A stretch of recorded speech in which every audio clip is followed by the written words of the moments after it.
Hey guys, thank you so much for tuning into my video. I've got a couple more days left in Sweden before I head back to the Philippines. And I've been really impressed by how amazing Swedish people's English skills are. In everyday life, they speak Swedish just like we speak Japanese, but they can switch to English so easily. Sweden is ranked at 6th in the global English proficiency ranking, and I wondered what their secrets are. Today, I want to talk about why Swedish people are so good at English and compare that to English education in Japan. I will highlight 4 key factors.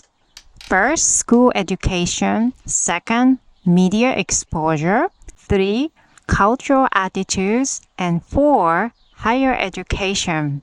So let's dive in. First, let's talk about schools. In Sweden, kids start learning English really early, in primary school, and continue till high school. They get high-quality teaching with great methods and well-trained teachers. By the time they graduate, they've had years of English lessons, so they are pretty good at it. Now, in Japan, English education also starts in primary school and continues through high school. However, the focus is more on reading and writing rather than speaking and listening. Japanese students spend a lot of time preparing for exams, which emphasize grammar and vocabulary. This means they might be good at test taking, but not as confident in conversational English. Next, let's look at what Swedish people watch and listen to. In Sweden, TV shows and movies are usually subtitles, not dubbed. This means Swedes are constantly hearing English, which helps a lot with their listening skills.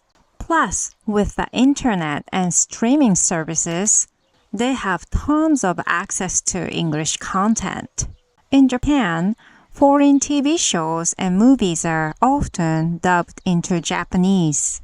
This reduces the amount of natural English exposure people get. While there's growing interest in English media among young people, the overall exposure is still less compared to Sweden. But to be honest, I'm not sure if I can give up my Doraemon growing up. Now let's talk about cultural attitude. In Sweden, knowing English is considered super important for getting jobs and traveling around.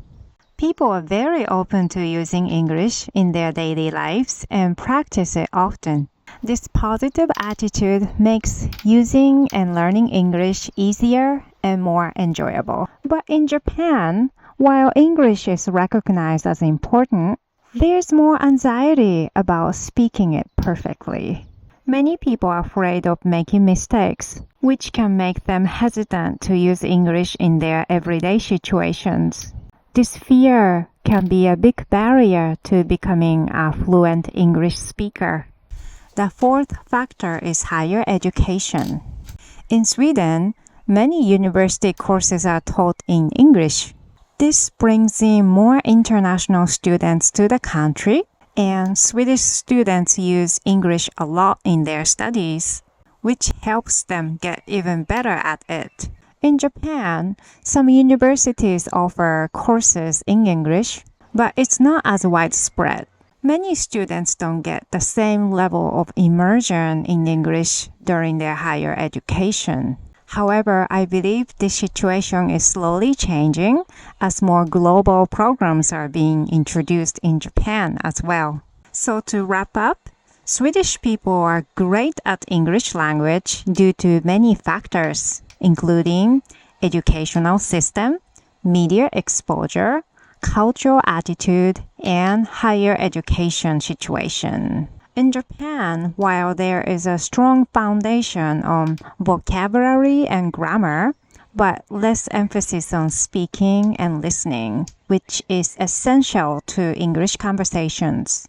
Also, there is less media exposure in English language and anxiety related to making mistakes, which is culturally driven. and fewer courses in universities are taught in English.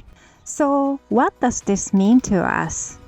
What can we learn from Swedish people? If we want to become fluent in English like them, we could take high-quality English lessons with emphasis on communication and watch a lot of TV shows and movies in English with subtitles. Change attitude towards speaking English, like it's something you do every day, like taking a bath. I hope you enjoyed this video. Thank you so much for watching. I will see you at the next video. Bye bye.